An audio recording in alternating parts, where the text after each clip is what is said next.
Bonjour et bienvenue dans cette 28e et dernière vidéo du semestre. Et comme il se doit, nous allons dresser un bilan et puis apercevoir quelques perspectives.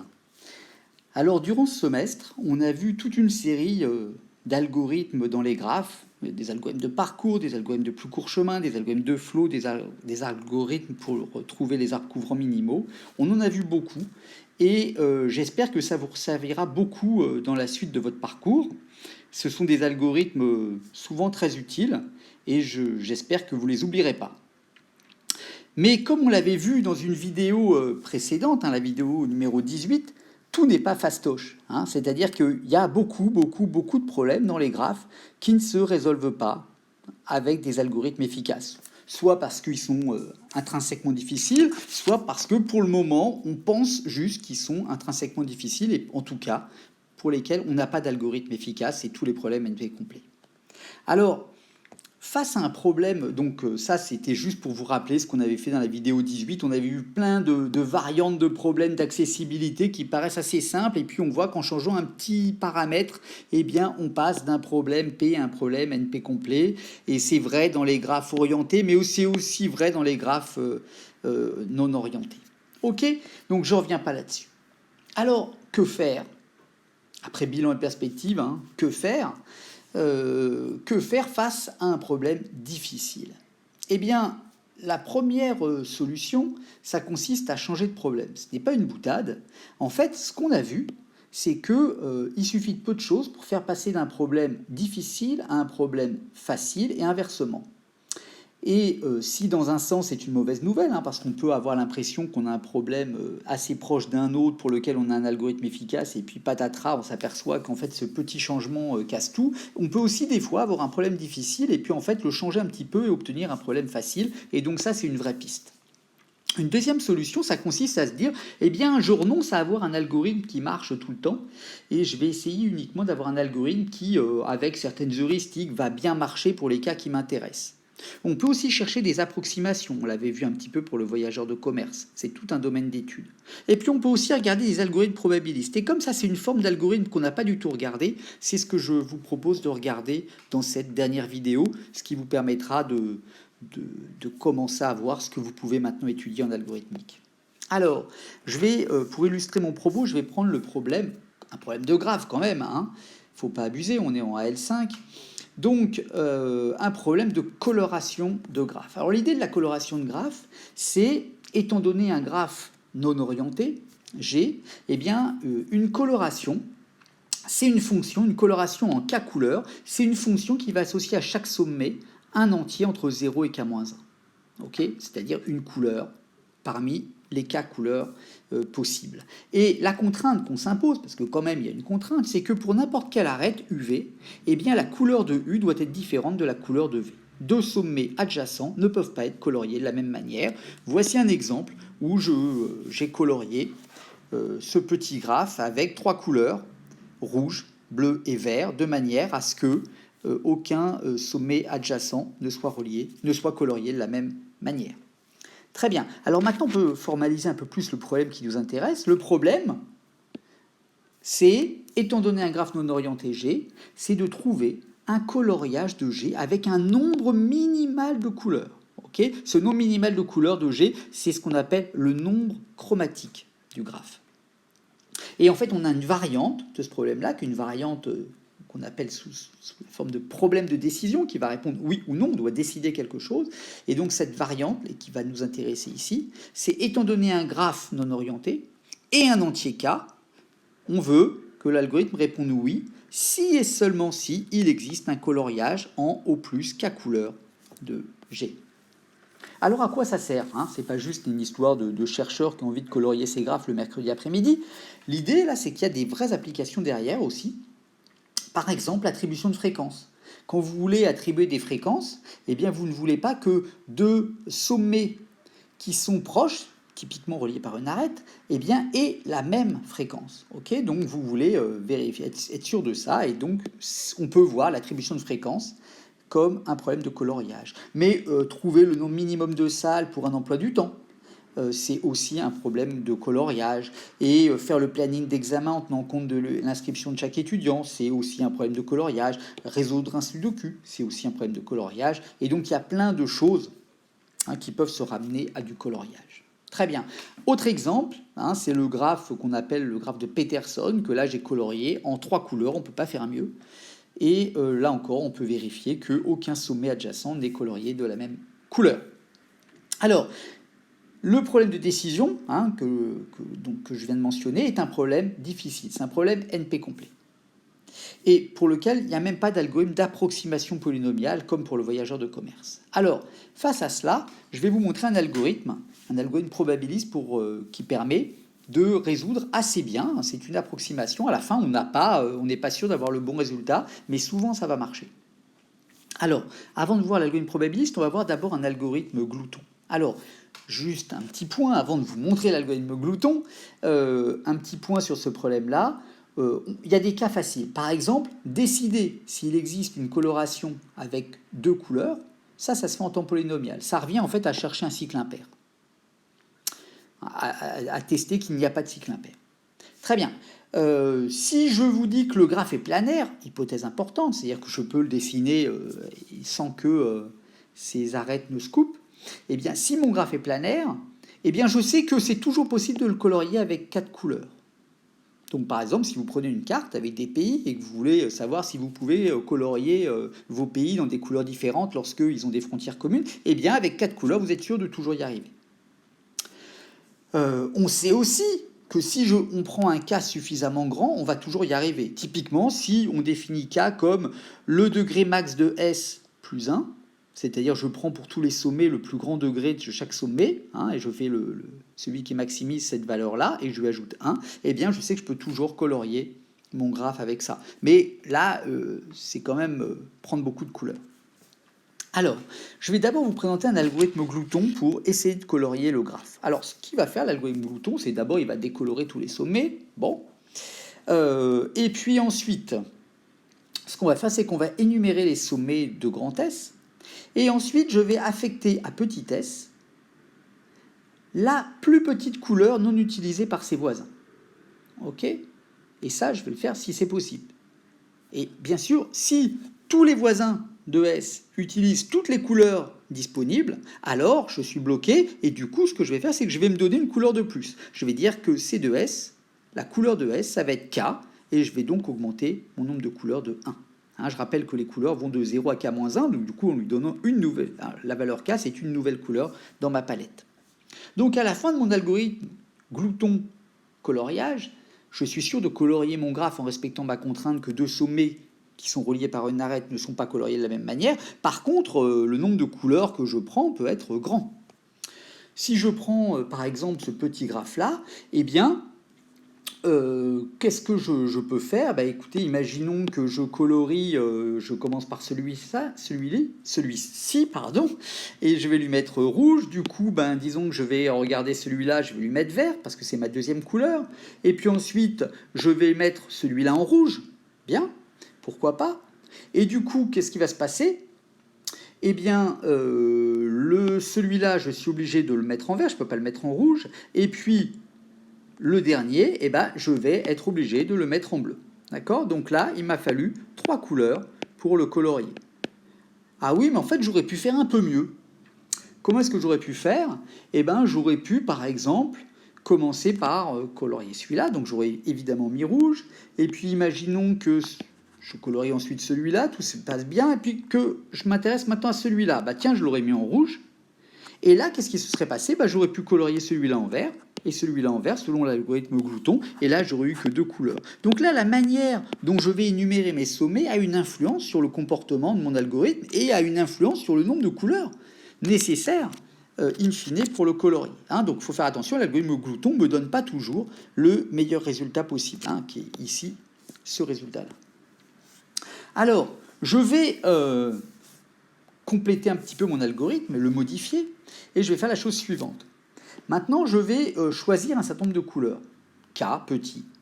Je vais ensuite colorier aléatoirement les sommets de S avec K couleurs. Donc, pour chaque sommet, je tire un nombre de manière aléatoire entre 0 et k-1 et je l'affecte à mon sommet sans tenir compte des arêtes. Ensuite, dans un troisième temps, je vais décolorer les sommets adjacents ayant la même couleur. À chaque fois qu'il y a un conflit, je vais décolorer un sommet. Et ensuite, je vais appeler un coloriage glouton, donc qui va, en fait, pour chaque sommet non colorié, il va lui attribuer la plus petite couleur non utilisée par ses voisins, et au pire, il va augmenter le nombre de couleurs par 1. Et ça, je vais appeler ça pour finir le coloriage. Donc là, avec ce coloriage-là, j'introduis une phase aléatoire, et puis ensuite, je décolore, puis ensuite, je complète avec l'algorithme glouton. Ok, donc ça, si je l'applique, eh bien, disons que je vais colorier celui-là en rouge, hein, pourquoi pas, et puis tiens, alors là, ce que je fais ici, c'est que je me donne k vaut 2, d'accord, et puis tiens, celui-là, tiens, valeur 2 par exemple, et puis celui-là, valeur 2, et puis peut-être celui-là, valeur 1, et puis celui-là, valeur 1. Ok, je prends ça. Et puis maintenant, je vais me dire, ok, alors je vais essayer de voir les conflits. Ah, alors là, je vois que celui-là, il faut que je le décolore. Hein, je le décolore parce qu'il est en conflit avec lui. Et puis, ensuite, je veux aussi décolorer celui-là parce qu'il est en conflit. Ok, donc une fois que j'ai fait ça, qu'est-ce qui va se passer? J'appelle mon algorithme glouton. Ok, et puis, il doit regarder ce sommet-là, et puis il dit, tiens, il est rouge, donc je ne peux pas prendre la couleur 0, et je peux prendre par contre la couleur bleue. D'accord? Donc je vais prendre la couleur bleue, ici, et je le colorie comme ça en violet. Et puis maintenant, il va considérer ce sommet-là, il ne peut pas prendre la couleur rouge parce que lui est en rouge, il ne peut pas prendre la couleur violet parce que lui est en violet, et donc il va prendre la couleur verte, et donc là, j'ai réussi à colorier mon graphe avec 3 couleurs, comme tout à l'heure. Mais j'aurais pu, évidemment, avec un autre tirage aléatoire de couleurs au début, j'aurais pu peut-être prendre celui-là, je vais lui donner la valeur 0, et puis celui-là, je vais lui donner peut-être la valeur 0, et puis peut-être que, tiens, celui-là, j'aurais donné 1, et puis 1. Ok, pourquoi pas? Et auquel cas, qu'est-ce qui serait passé? Là encore, je vais décolorer celui-là, et puis je vais décolorer celui-là, et puis je vais refaire mon calcul, et puis je vais dire que pour celui-ci, je ne peux pas mettre 0 parce que ici c'est rouge. Par contre, je peux mettre la valeur 1, c'est-à-dire la valeur mauve, ici. Et puis ensuite, ici, je vais m'apercevoir que je peux le mettre en rouge. Et là, j'ai réussi avec 2 couleurs. Hein. Donc on retrouve le même phénomène qu'avec l'algorithme glouton, c'est-à-dire le côté aléatoire fait que je peux avoir des résultats différents. Je ne suis pas sûr d'avoir le bon résultat. Alors maintenant, ce que je vais faire, c'est que je vais compléter maintenant mon algorithme, et je vais faire la chose suivante. Je vais, disons, répéter 1000 fois. Alors, il faudrait que ce nombre, en fait, il soit en rapport avec la taille du graphe, hein, mais je vais répéter un grand nombre de fois. La procédure suivante, je vais choisir un K petit, je vais colorier aléatoirement S avec K couleurs, je vais décolorer les sommets adjacents et la même couleur, et puis je vais finir avec l'algorithme glouton, mon coloriage. Et puis, à chaque itération, pour chacune des 1000 fois, je vais regarder le nombre de couleurs que j'ai obtenu. Et à la fin de mon algorithme, je vais renvoyer le meilleur coloriage trouvé. C'est très bête. C'est assez bête. Et ça va marcher en fait très très bien. Très très bien. C'est-à-dire que ça va me donner, dans la plupart des cas, le bon résultat, le bon nombre de couleurs. Alors, est-ce que c'est une méthode qu'on peut généraliser? Est-ce qu'il y a d'autres algorithmes probabilistes? Ben oui, en fait, il y en a pas mal d'autres. Alors, je vais vous en montrer plusieurs. Mais en fait, on peut déjà dire qu'il y a 2 grandes catégories d'algorithmes probabilistes. Il y a ce qu'on appelle les algorithmes de Las Vegas, qui vont donner le bon résultat, d'accord, et avec une bonne complexité en moyenne, d'accord. Il est probablement efficace, il est correct, votre algorithme il vous donnera toujours la solution optimale, celle que vous cherchez, et il est probablement efficace. Un exemple un petit peu tordu, hein, c'est l'exemple de Quicksort, lorsque vous rajoutez une phase de permutation aléatoire de votre tableau, puisque vous savez que si vous donnez votre tableau trié, il ne va pas être très efficace, Quicksort, il va être quadratique. Alors une solution pour être sûr qu'il n'y a pas un certain tableau là qui peut engendrer un mauvais résultat, on le perturbe, on lui rajoute quelques permutations et c'est une technique assez utilisée. Ok. Un autre type d'algorithme, on va voir tout de suite après un autre algorithme de Las Vegas. Et puis il y a aussi des algorithmes de Monte Carlo, donc qui sont eux toujours efficaces, Mais ça n'est qu'une heuristique qui donne le bon résultat avec une bonne probabilité. C'est exactement ce qu'on vient de voir avec le coloriage. Ils sont probablement corrects. Ils vous donnent probablement le meilleur résultat, le bon résultat. Mais en tout cas, on sait qu'ils sont toujours efficaces. Hein. Donc vous voyez, on peut soit probablement efficace, soit probablement correct. Hein. On ne met pas tout à fait le côté probabiliste sur les mêmes choses. Alors je vais vous donner un autre exemple, c'est le problème des NREN, qui est un vieux problème qu'on a dû déjà vous présenter en programmation.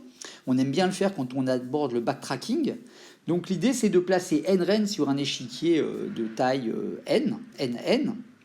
Et ce qu'on veut, c'est que les rennes ne soient pas en prise. Alors je ne vais pas rappeler ici, je n'ai pas le temps les règles du jeu d'échecs, mais par exemple si vous prenez un échiquier comme ça 4-4, eh bien, vous pouvez placer vos rennes comme ça, aucune ne menace les autres rennes. Alors pour le faire, on peut faire du bon vieux backtracking, mais il y a une explosion combinatoire très très grande.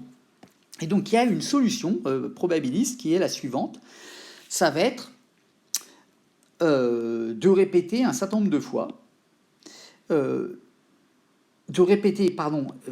n fois, il y a n itérations.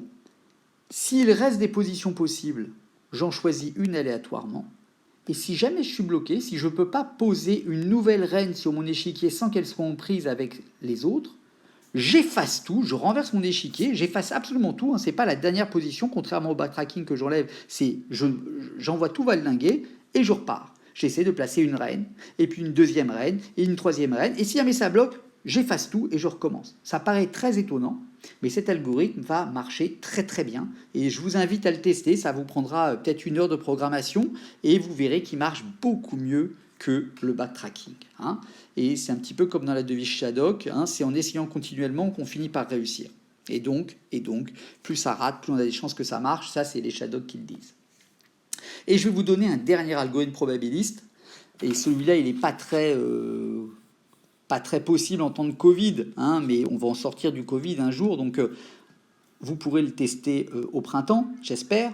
Et c'est l'idée d'organiser un pique-nique. Quand on veut organiser un pique-nique et qu'on est beaucoup, eh bien, on ne peut pas décider de qui amène quoi. Ça devient ingérable, surtout qu'on n'est pas sûr de qui viendra in fine, etc. Donc, il y a une super technique qui marche à tous les coups, qui est de dire aux gens, eh bien, écoutez, tirez à pile ou face, et puis, si c'est pile, alors vous allez amener un plat salé.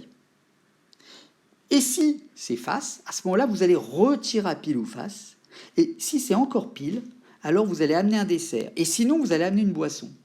Et alors, si vos copains et copines sont des gens réglo et qui appliquent exactement cet algorithme-là, vous êtes quasi sûr à la fin que la moitié des gens auront amené un plat salé, un quart aura amené un dessert, un quart une boisson, et vous n'avez pas besoin de demander à Tartampion d'amener ceci ou cela. Non, non, chacun fait ça, et à la fin, vous avez un truc à peu près équilibré, il n'y a pas de souci, c'est breveté, et l'essayer, c'est vraiment l'adopter. Donc gardez ça quand le Covid sera fini, je suis sûr que c'est un algorithme, et vous penserez au cours des L5, quand vous ferez ça, c'est vraiment un algorithme efficace et pratique.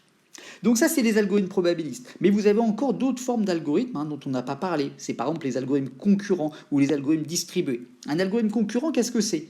Eh bien, vous pourrez le voir peut-être dans le cours de théorie et pratique de la concurrence l'an prochain en Master 1. Mais l'idée, c'est par exemple la suivante. Vous avez un processus, donc un petit programme qui s'exécute dans un coin de la mémoire, et puis l'autre qui va s'exécuter aussi en parallèle. Et puis ils vont communiquer ces deux processus par le biais de variables partagées. D'accord? Donc ils ont un partage de la mémoire et ils peuvent chacun lire la valeur des différentes variables et éventuellement ils peuvent la modifier. Donc là, par exemple, P1, il est capable de lire D1, D2 turn et il va modifier D1 et il va modifier turn. P2, il va modifier T2 et puis turn. Et puis voilà, et puis ensuite on peut chercher certaines propriétés sur ces algorithmes-là. Par exemple là, la question qu'on peut se poser, c'est est-ce que les deux processus peuvent se retrouver en même temps dans ce qu'on appelle ici la section critique? C'est-à-dire est-ce qu'ils peuvent être à ce moment-là de leur programme tous les deux? Okay, et là, la réponse est non, parce que par le jeu des variables D1, D2 et turn, eh bien, on arrive à l'empêcher. Donc, c'est une autre forme d'algorithmique où on arrive à faire des super preuves de correction. Et c'est encore autre chose, c'est des choses que vous pourrez découvrir dans les années futures. Et vous pourrez voir aussi en M1 l'an prochain le cours d'algorithmique qui aborde les grandes familles d'algorithmes, le backtracking, la programmation dynamique, les algorithmes gloutons, et vous reverrez plein d'exemples d'algorithmes. Tout ça pour dire que vous n'en avez pas fini avec l'algorithmique, que c'est vraiment au cœur de l'informatique, et que j'espère que vous continuerez à apprécier cette discipline, ou que vous finirez par l'apprécier. Dernière chose, je vais vous envoyer à tous un mail avec un lien pour répondre à un questionnaire en ligne, et j'aimerais bien que vous soyez OK pour le remplir. C'est un questionnaire anonyme, et ça permettra aussi de faire un peu le point sur ce qui a marché et moins marché, bien marché, moins bien marché, ou pas du tout marché, durant ce semestre qui a été, je le sais, fort compliqué pour beaucoup, pour tout le monde, je crois, pour tout le monde, mais évidemment plus pour vous que pour les enseignants quand même. Et sur ce, je vous souhaite une bonne journée.